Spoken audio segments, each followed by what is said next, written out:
In this experiment, we will be performing a synthesis reaction, which occurs when two or more substances react to form a new substance.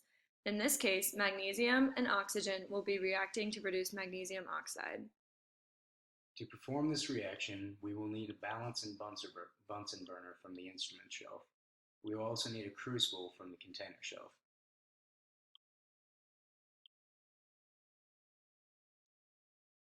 First off, we must record the mass of the crucible, which is 88 grams. Then we need to go to the material shelf and get 5 grams of magnesium to add to the crucible.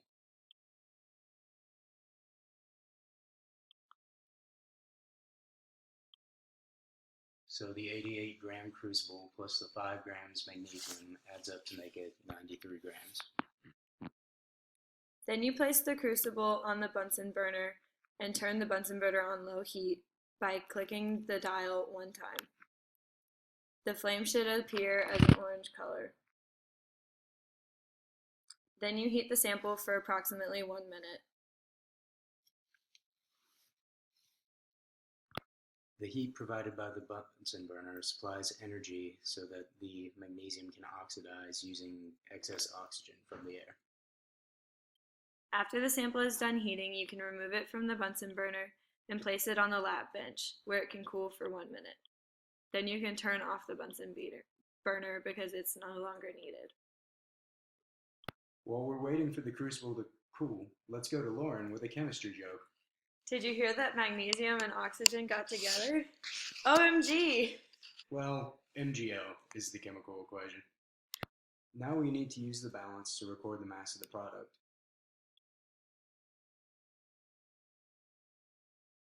Which is 96.289 grams. Since our previous mass was 93 grams with 5 grams of magnesium and the crucible was 88 grams, we know that we have 8.289 grams of magnesium oxide in our crucible. And don't forget to clean your workspace.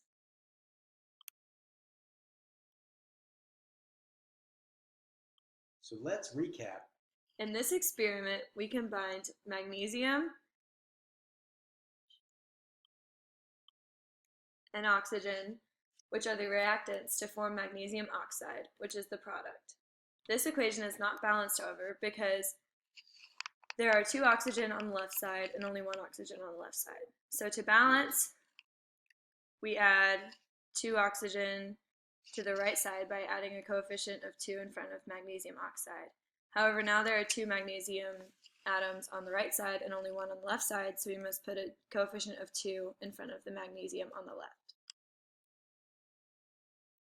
Our results gave us 8.289 grams of magnesium oxide.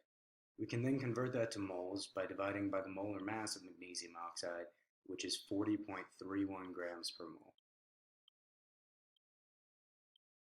This gives us about 0.206 moles.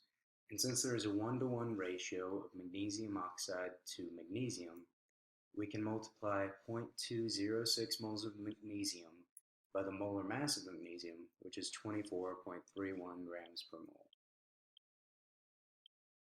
This gives us 5 grams. Therefore, this experiment represents an ideal reaction.